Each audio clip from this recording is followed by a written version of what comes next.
Welcome students.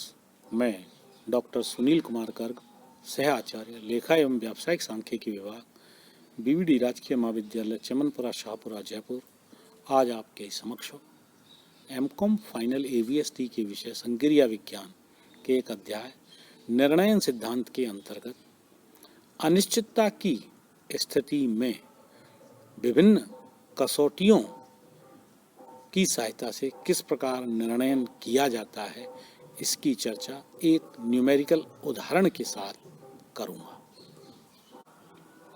आपकी screen पर यह एक उदाहरण संख्या 1 आ रखा है। उदाहरण को एक बार मैं पढ़ता हूं, फिर अपन इसके हल की चर्चा करेंगे। एक निर्णय समस्या से संबंधित प्राप्ति तालिका निम्न है। A decision problem has been express the following payoff tables. विभिन्न विकल्प कॉलम आधार पर विकल्प दिए हैं। पहला विकल्प A1 पहले कॉलम में, दूसरा विकल्प A2, तीसरा विकल्प है A3। और ये तीनों ही विकल्प 3 घटनाओं से प्रभावित होते हैं, जिनको state of nature events E1, E2, E3 row basis पर जिनको दिया है।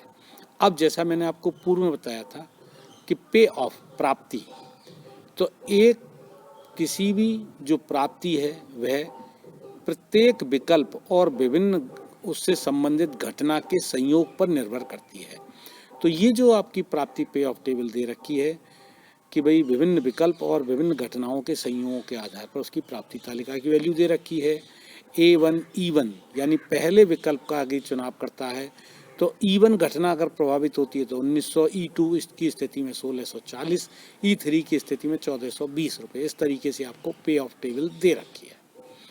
नीचे कहते हैं प्रबंधक का निर्णय क्या होगा यदि वह निम्न कसौटियों का प्रयोग करता है। अब ये 4 कसौटी आपको दे रखी हैं, जैसा मैंने थ्योरी में अभी आपको पिछले लेक्चर में जो है, इससे जो पिछला लेक्चर था उसमें भी आपको बताया था कि भाई 4 जो है वह कसौटियाँ हैं। एक है अधिकतम में से अधिकतम, maximum out of maximum criterion. दूसरी कसौटी थी न्यूनतम में से अधिकतम, मैक्सिमम आउट ऑफ मिनिमम। तीसरी थी अधिकतम से न्यूनतम विकल्प त्याग लागत कसौटी, mini max, minimum out of जो है मैक्सिमम रिग्रेट क्राइटेरियन। और चौथा है हर्विज कसौटी यदि अल्फा का मान आशावादी गुणांक का मान 0.7 हो। सामान्यतः आशावादी गुणांक का मान आपको जब भी आप न्यूमेरिकल प्रश्न हल करेंगे उस समय दिया हुआ होगा। तो आइए अपन इसके हल की चर्चा करते हैं। पे ऑफ टेबल और विकल्प त्याग लागत तालिका अपन बना रहे हैं। तो ये नीचे जो तालिका आप देख रहे हैं स्क्रीन पर, पे ऑफ टेबल्स विभिन्न एक्ट या alternative, 3 alternative A1, A2, A3 और अपॉर्चुनिटी लॉस, इसके आधे हिस्से में अपॉर्चुनिटी लॉस टेबल बना रखी है। विभिन्न एक्ट हैं वही A1, A2, A3 की स्थिति में। और नीचे 3 रो हैं E1, E2, E3। देखेंगे ये आपको दिखा रखी है E1, E2, E3। और नीचे हमने लिख रखा है मैक्सिमम पे ऑफ। तो देखिए ये जो पहले 3 कॉलम हैं ये आपके पे ऑफ टेबल जो है ये वही हैं वैल्यूज़ जो आपके क्वेश्चन फिगर में अभी आपको जो क्वेश्चन पढ़ाया था पिछली स्लाइड में आपको दे रखी है। हम बात करते हैं मैक्सिमम पे ऑफ की। तो यदि निर्णयकर्ता ए विकल्प को चुनता है तो ए विकल्प की परिस्थिति में तीनों घटनाओं पर उसका पे ऑफ दिया हुआ है 1900, 1640 और 1420।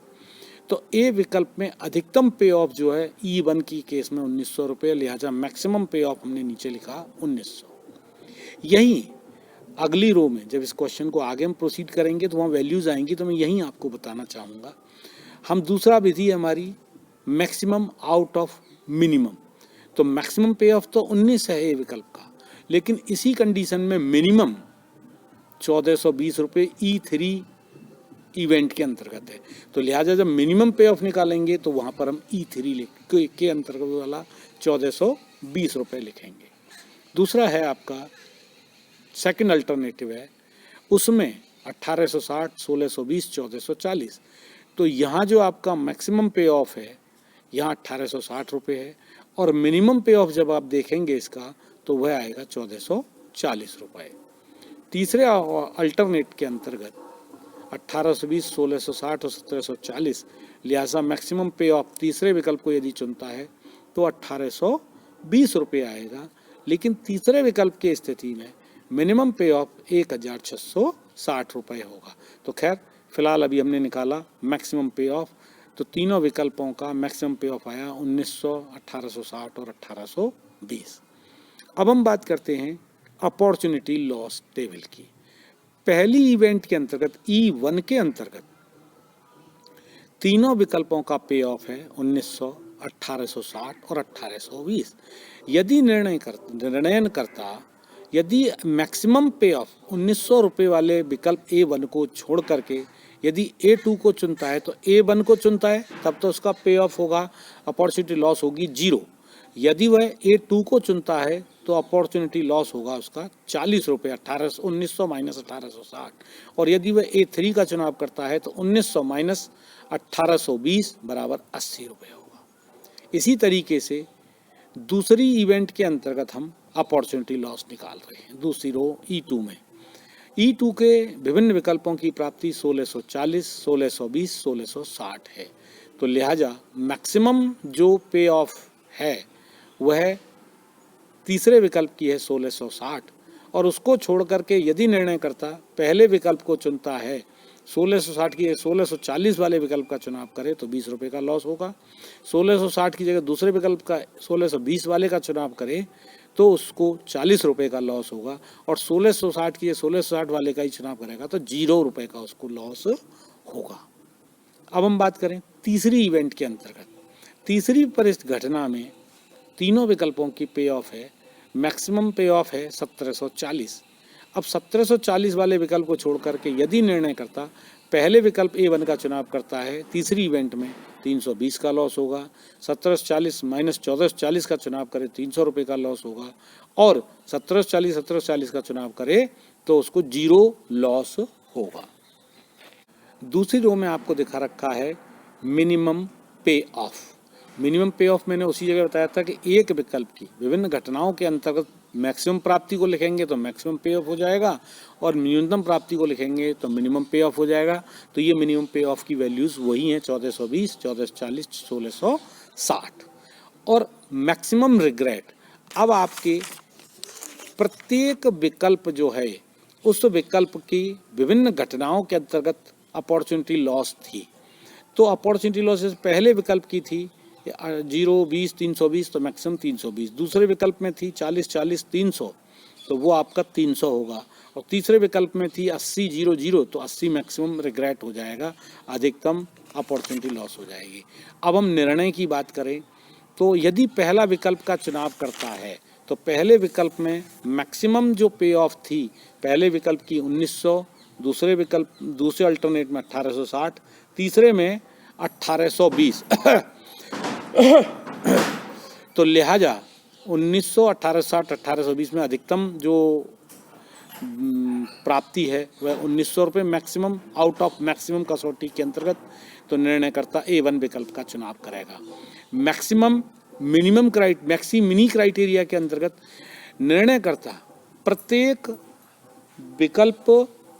विकल्प की न्यूनतम जो पे ऑफ है उसका चुनाव करेगा, और विभिन्न विकल्पों का न्यूनतम पे ऑफ है आपका 1420, 1440 और 1660, और इस तीनों विकल्पों में से अधिकतम जो उसका पे ऑफ है वह अब उसको 1660 रुपये, लिहाजा वो A3 विकल्प का चुनाव करेगा। तीसरी विधि थी अधिकतम में से न्यूनतम विकल्प त्याग की लागत कसौटी। तो वहाँ हमने विकल्प त्याग की लागत निकाली थी तीनों विकल्पों की 320, 300 और 80, और न्यूनतम विकल्प त्याग की अब तीनों में से अधिकतम विकल्प त्याग की लागत में से जिस विकल्प त्याग की लागत न्यूनतम होगी, लिहाजा 80 रुपये न्यूनतम है, लिहाजा A3 विकल्प का चुनाव करेगा। अब बात आती है चौथी कसौटी की, हर्विज कसौटी। हर्विज कसौटी दो चीज़ों पर आधारित है।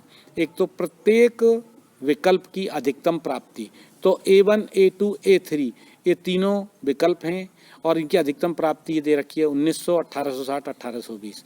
दूसरी चीज़ है प्रत्येक विकल्प की न्यूनतम प्राप्ति, ये आपको आगे इसके लिख रखा है 1420, 1440, 1660।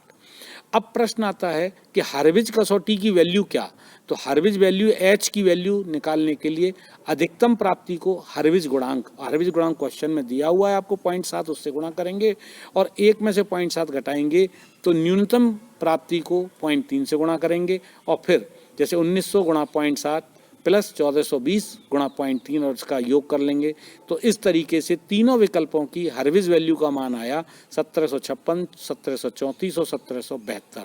लिहाजा 1772 जो है वह सर्वाधिक है, तो लिहाजा विकल्प A3 का निर्णायक के द्वारा चुनाव किया जाएगा। तो मैं समझता हूँ कि अनिश्चितता की स्थिति में निर्णय करने की जो 4 कसौटियाँ हैं उनको इस उदाहरण के माध्यम से ये आपको समझ में आ गई होंगी। धन्यवाद।